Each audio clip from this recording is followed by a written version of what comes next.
So the format is going to be sort of the inside the actor studio format. I'm going to be asking questions, but if you guys have questions during the course of this for Jim, because I'm not answering any questions today, but if you have questions for Jim, raise your hands, and we have people in the room who will try to bring a microphone over to you. You know, I'm going to, this table here of MGM, you guys are debarred from the opportunity to ask questions, all right? So, first of all, Jim, thanks for taking part in the 2013 Commit Forum. I want to give you a little bit about Jim's bio. Jim grew up in Fairfield, Connecticut.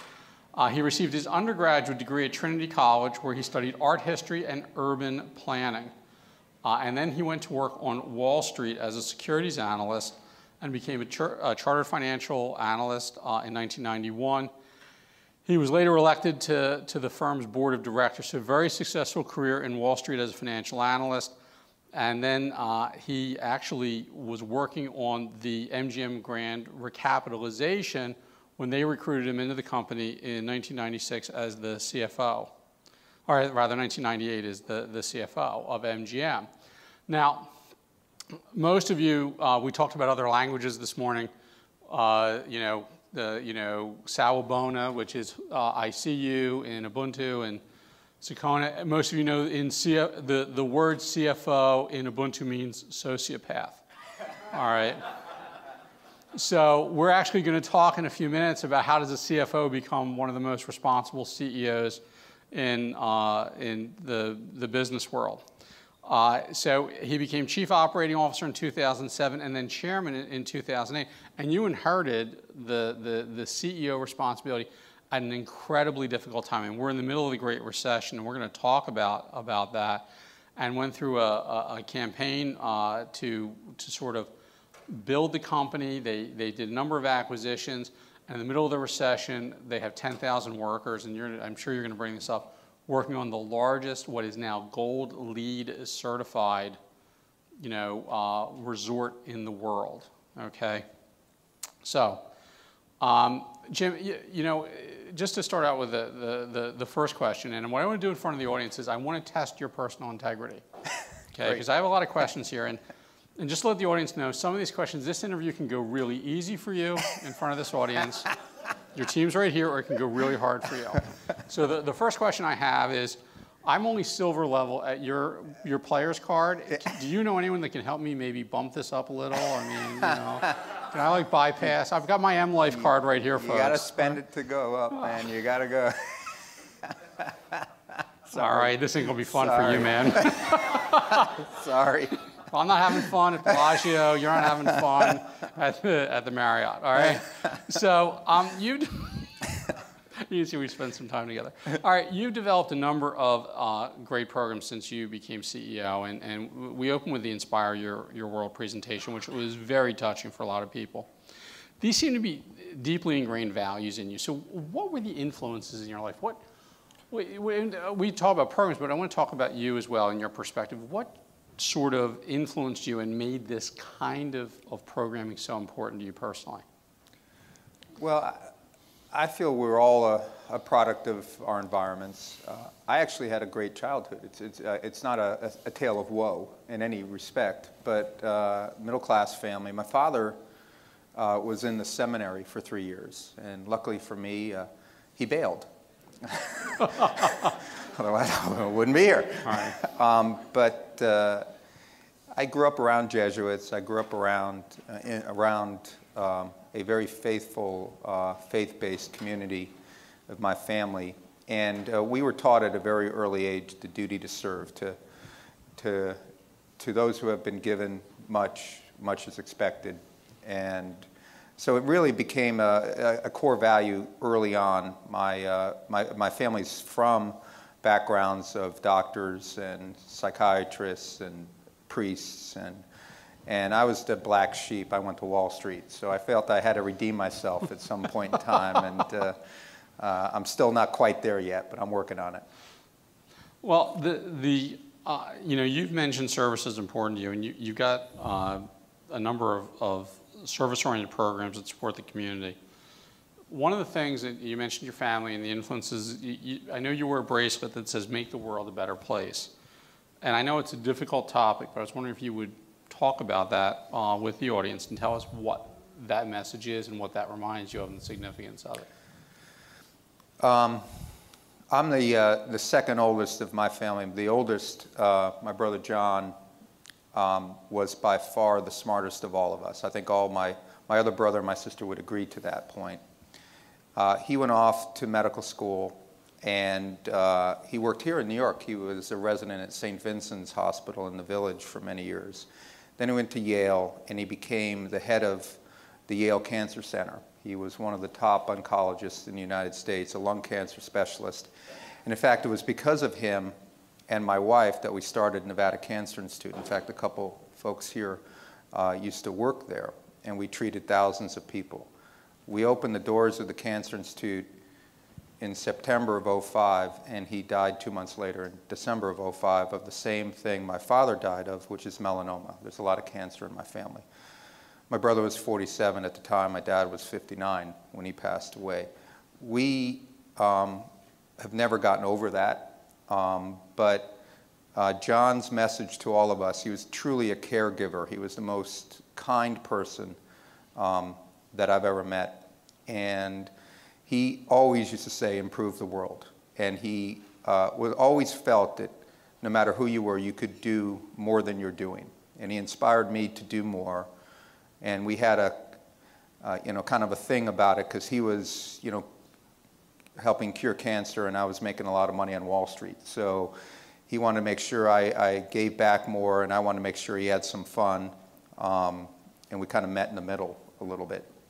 But that's an inspiration to me. I'll never leave that thought. And I feel like I have a duty to him and many others to do the best I can in these areas of healthcare and education and people, which is, I guess, why we're here today.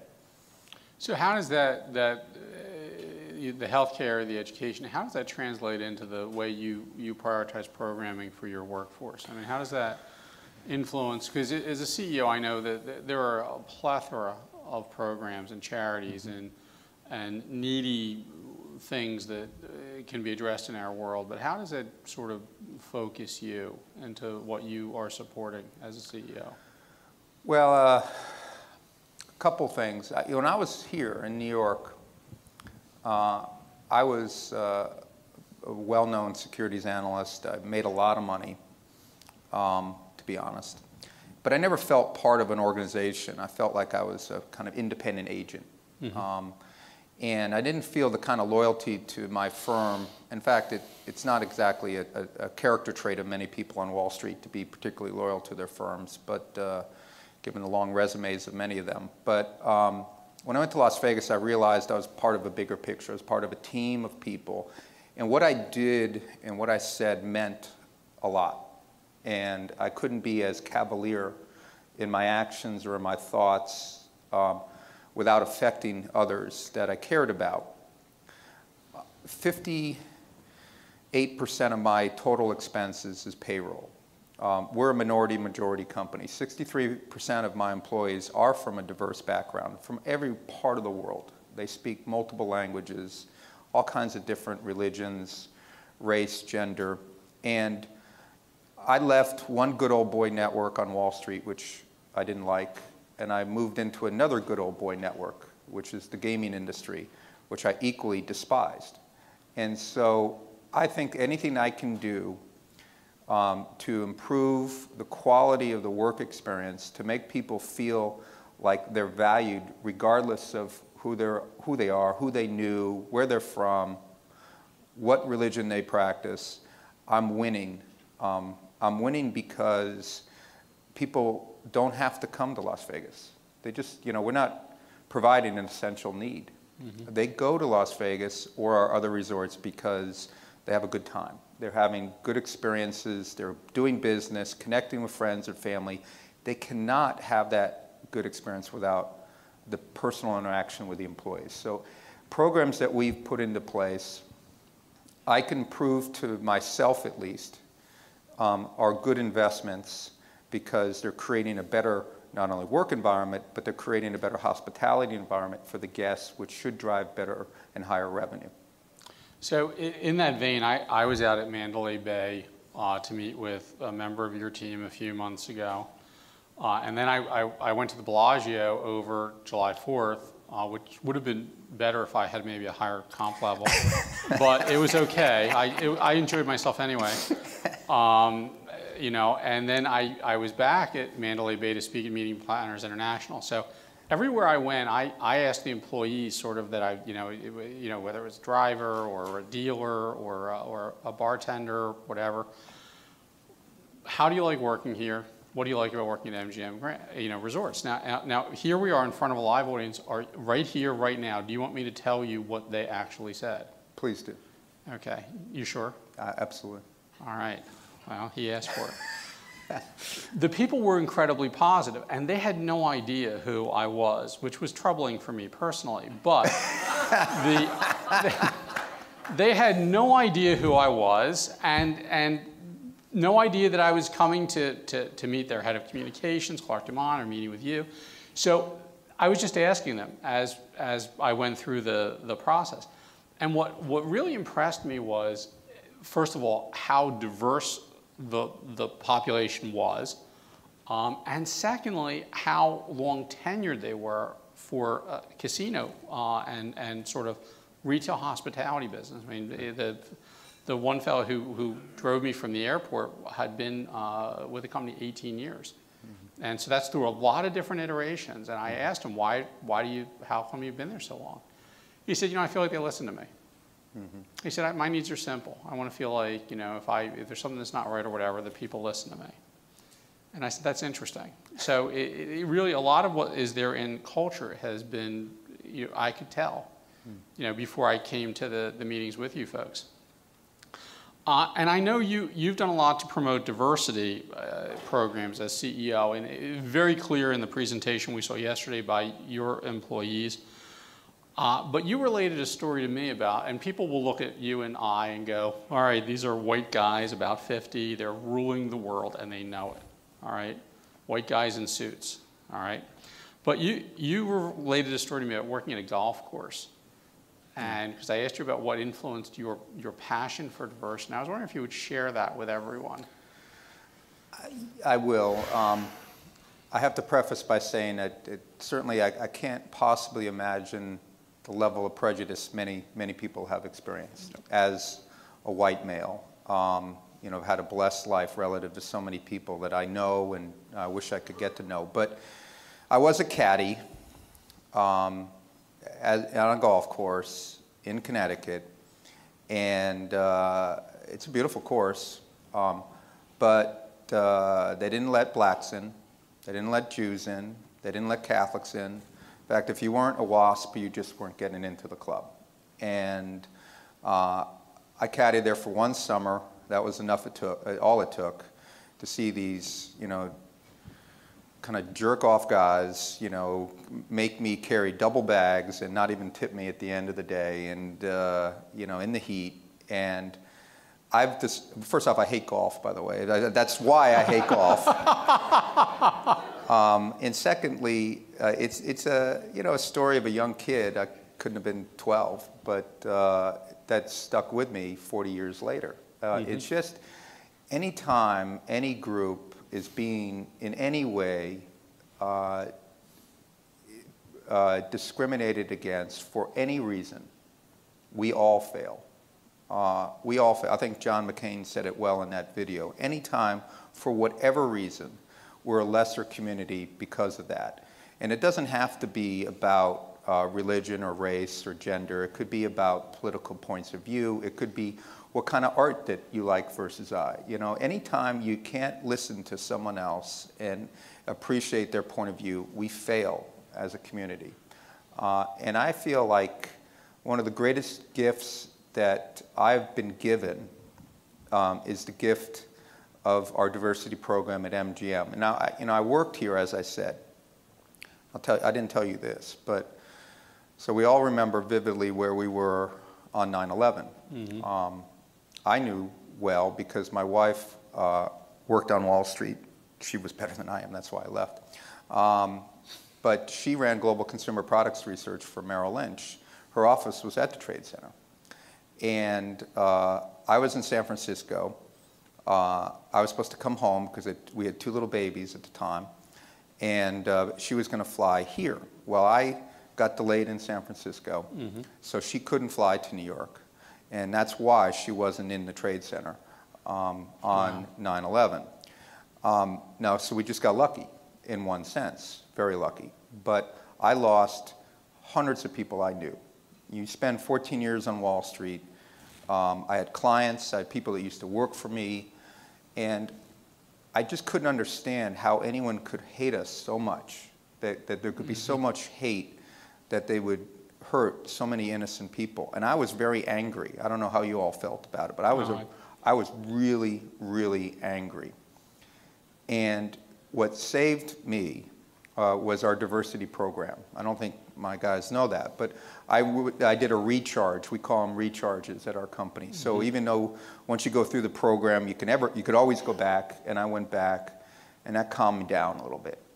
So this is a two-way street. I'm not doing all this because necessarily I'm a tree-hugging guy no, I'm doing it because it's the right thing to do.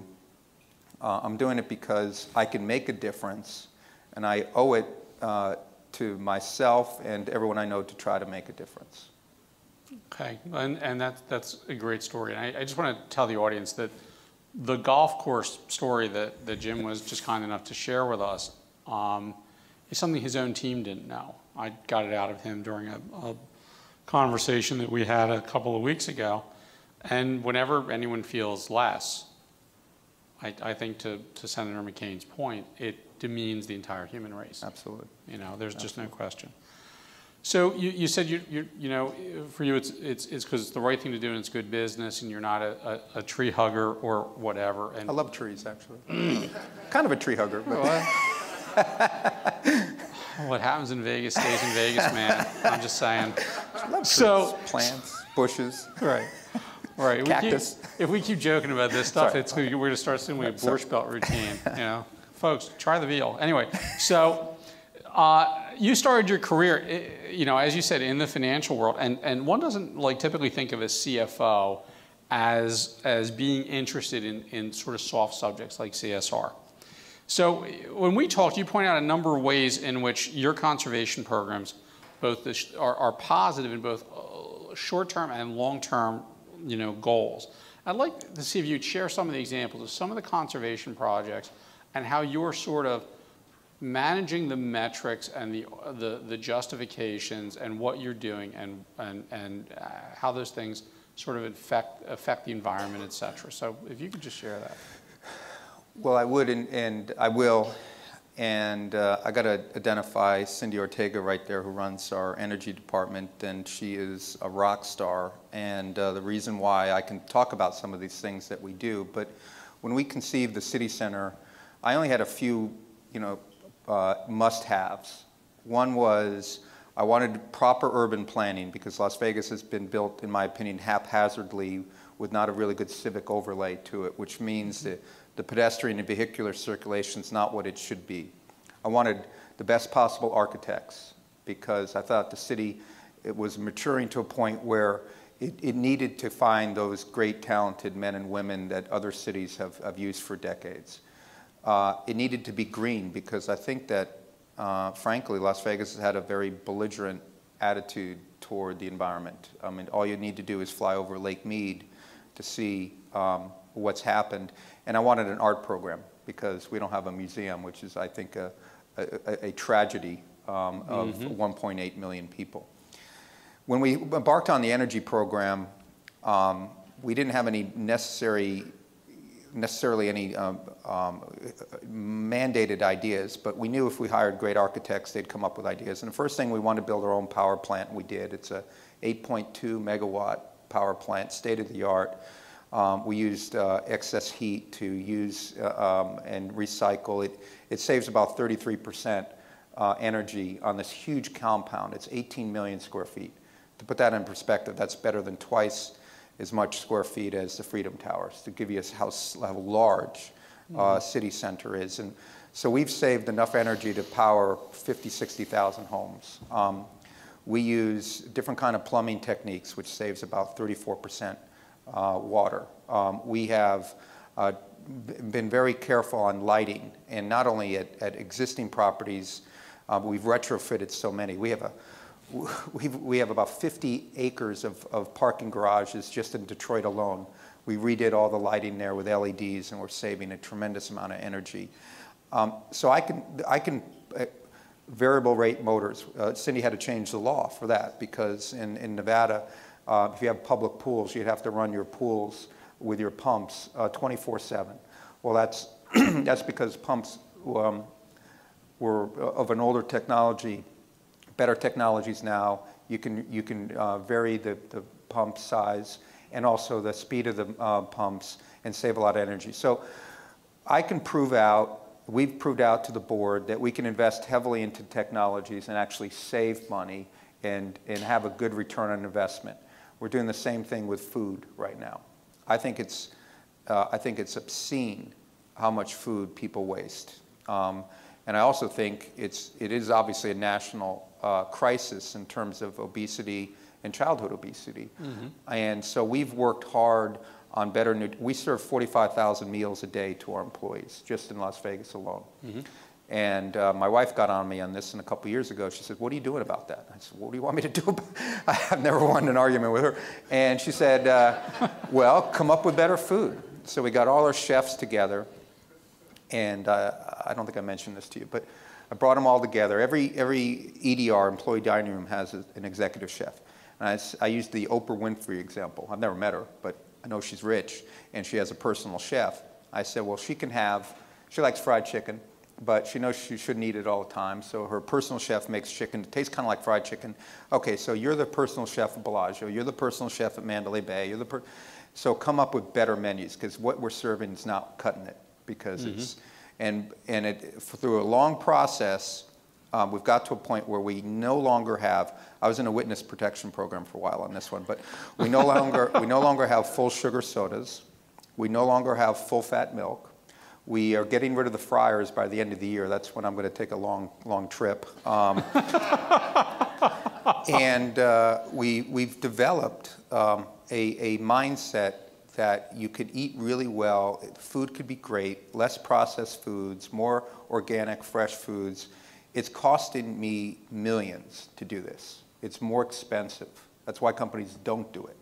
But I am also the chairman, so I talked to myself and I said, okay, I can get this because hopefully half my employees are we're self-insured. Okay. So of the 63,000 employees, over 30,000 employees, we're the insurance provider. Right. And that means that's about 90,000 lives. If I can improve the health of 90,000 people, I'm going to improve my healthcare costs. Right. I can reduce absenteeism. I can improve retention rates. I can get rid of some of these catastrophic costs that are costing us a lot of money. And so I don't know how to measure that. The CEO doesn't get that on in most companies because it doesn't get measured. But the chairman said, let's try that. And so... So you can't win an argument with your wife or yourself? No, I'm a Libra. I second guess myself all the time. So the point is, some things are easy to quantify. I'm an analyst by training. I can quantify much of what I do. Some of it is bleeding edge, and I can't, quite get it, but we're trying stuff with all our team. And some of it is just the right thing to do, and I really don't care what it costs. Well, and you told me that you actually have an ROI on, but it's hard to make some of them. So talk a little bit about the roof of Mandalay Bay, because I think that's a project that merits some discussion. Well, where's Chris? Chris, that's Chris's project. Chris came to us and said, I think he was flying over into Las Vegas once, and he looked at all these large roof structures that we have, and he piloted a program. We did an RFP. We went out to a bunch of energy providers.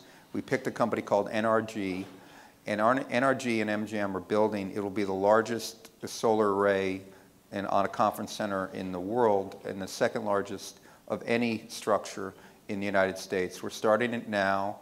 Chris, when is it going to be done? April? Can you get it March? Or how's February looking? And it'll power the convention center. It's all right. He's on camera now. It's over for him. Okay, we got video evidence. And so he's already looking at our other convention centers. Why can't we do that at Bellagio and at MGM Grand and at Mirage? And we're building a new arena, and believe me, there'll be a solar array on that new arena. Okay. And we're going to put up solar trees. And anywhere we can generate power that way in the desert of all places, how could you not want to do that? And we think it will help stimulate. You know, we're not afraid of, it's not beneath us to try to shame people into doing the right thing. So if we can, show that this is a competitive advantage, that people want to book a conference at ARIA because it's a gold certified conference center, or at Mandalay Bay because it's important to them, a packaged food company, a drug company, a financial services company, if they will pick us versus brand X or Y, because we care as much about the environment as any company on the planet and more than our competitors, then I could prove a revenue scenario for that. So it's a combination of trying to drive revenue that way and cutting costs over time.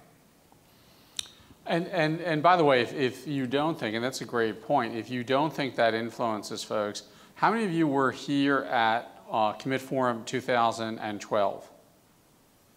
Okay, and you remember we were in the Cipriani, Wall Street, and it's a lovely facility, great ceiling, it's the old Mercantile Exchange. Mm. The only problem is, and this was something that's a real bugaboo for me, is it is not handicapped accessible, nor is there any responsibility profile, to speak of, all right? So I insisted that when we had the conference there that they have ramps, okay, available. And part of it is, if you don't think that the vision of your CEO or their life experience influences you, my stepdaughter is disabled, okay? She's still ambulatory, but at some point in her life, as she degrades, she will be in either one of a wheelchair or one of the various motorized vehicles that they now use, a scooter of some sort. So when we have 500 people coming for a conference, you don't know who you're going to get, and they didn't put the ramps out. I told them that morning, we will never be back in your building again. That's wrong. Okay, so and we looked at a number of the organizations that we were partnered with and looked at their profiles as to their properties before we picked one. So it is a big issue for conference planners, and we were at meeting planners talking about that as well. So. One of the things that I think I need to ask you, sort of the hard question, is that some would say that you're in an industry that promotes vice and bad behaviors, which I've actually engaged with at your properties, and excess, okay? But you're currently... I erased the video, don't worry. The video's gone, I erased it. Yeah, he got a big discount because of its existence, though, before he got rid of it. So you're currently promoting your properties as sustainable destinations. So what do you say to critics? I mean, you're holding up MGM as this icon of, we're a very responsible company, we do the right thing, and yet you could have critics and activists that might say, well, no, you guys are inherently, in this sort of, den of evil that represent, that Vegas represents what Jeff called it the other night, the modern Sodom and Gomorrah, okay? So how do you respond to those critics when they say that to you? That how could you be responsible, Well, you sound kind of like my mom did when I took the job. So she called me up and I said, Mama, I'm going to be going to Las Vegas. I'm going to be the CFO of a company. She said, first thing she said, if your father was alive, you would never have taken that job. She said, and then she said, how could I have failed you this way? And I'm thinking, I left Wall Street to go here, and I didn't. You're half Jewish. So she was upset until she came out. Now I can't crowbar her out of the city. I mean, she's there all the time. I mean, but no, I'm not the moral policeman. That's not my job. I don't think it's anyone's job. Mm-hmm. We create We have 42,000 hotel rooms that we own. We have more conference facilities that we own than the entire city of New York City. We have 45 theaters. We have 2 arenas. We have the best spas. We have one of the world's ranked golf courses. We have retail that my wife has found every single store. We don't tell people what to do. As long as they act in a responsible manner, that they're obeying the law, and that our employees obeyed the code of conduct that we all sign, that I sign on down. It's not about what you do there. If you're going to let loose and have fun, we're all for that. But we are also the host of 40 million visitors a year. 40 million people a year visit Las Vegas. If we can affect positively, how they view either their fellow man or the communities in which they actually live in or the environment, I feel that's important. So I'm trying to reach out to everybody. I'm not going to reach out and touch, the 25-year-old guy that's on his bachelor party. I'm probably not going to grab him and shake him and talk about sustainability. I might get him, but most likely when they come out for March Madness, they're watching basketball. But I have to feel like I'm the host of the world, and that we can reach out and touch so many different kinds of people. And I don't think there's a dichotomy or it's a mutually exclusive goal, that we could be a fun place and also a place of learning. And I feel like there's a great opportunity to do that in a very young city. Las Vegas is a young place. It hasn't been around hundreds of years. It's really 70 years old. It's kind of a young spot. And you can get things done quickly there. So our solar array, if we were trying to do that here in New York, would probably be 3 years of permitting. What we're doing in terms of, we change laws. How easy is it to change a law in New York State? Well, I don't know. But when you're the largest employer and the largest taxpayer in the state of Nevada, we can get laws changed pretty quickly. And we regularly do it. Well, and your point's well taken. Vegas is 70 years old, proudly founded by the mob, and the. So let's talk about that public-private partnership for just a moment. Nevada, and this is an interesting statistic for the audience. The employee payroll taxes, the hotel taxes, casino taxes, and income taxes of MGM resorts, they're also the largest employer in Nevada, represents 13% of the Nevada state budget. Okay, so if MGM does not have a good year, that means Nevada has to cut programs. All right, so let's talk about, this is a public-private partnership on a massive scale. So what are the ways that MGM collaborates with Nevada to be a really positive contributor to the health of the state? Other than getting rid of the friars, okay? But so what are the things that you guys do? We have a tremendously robust community affairs department. It's run by Shelley Gittimer, who's sitting right over there. Hi, Shelley. And we tackle this in a variety of ways. 50,000 of our 62,000 people are in Nevada alone. And we encourage them. In fact, it's part of our core values to volunteer. And you heard a little bit about it yesterday. But they have volunteered well over 100,000 hours last year alone. That is important. We pay people to volunteer. We compensate people for not only how they perform at work, but how they perform in the human race. And so we are very much focused on community programs. We reward people for doing the right thing from a standpoint of giving money. And everyone can give $1 or a little bit of time or something. We work with the Clark County School District. We work with higher education. We donated 189 tons of food last year to the food bank, largest donation in its history, just last year alone. We feel like leaders need to lead. And sometimes we do things with, that people don't know. It's the gift that I learned from our founder, Kirk Kerkorian, who has given away billions of dollars anonymously. Amazing man. But sometimes people need to be inspired. And so we've worked hard to tell people, you know, this is the right thing to do. We learned in the recession, we learned after 9/11 when our business, my occupancy rates on our strip properties went from 95% on September 10th to 33% a week later. We laid off thousands of people, and I promised to bring them back to work as soon as possible. Unfortunately, we rebounded like the country, and we did bring them back. We laid off thousands of people in the recession, and yet we built City Center, employed 10,000 people. We're a larger employer today than we ever have been. We know we're vulnerable to external factors, the economy, politics, the world in general, but we also know that we are completely dependent upon the health of the communities in which we operate. If the community is not sustainable, there's no way we long-term can be sustainable. We might have a good quarter or two, or maybe even a year, but if the infrastructure is falling down around communities in which we operate, we'll never win.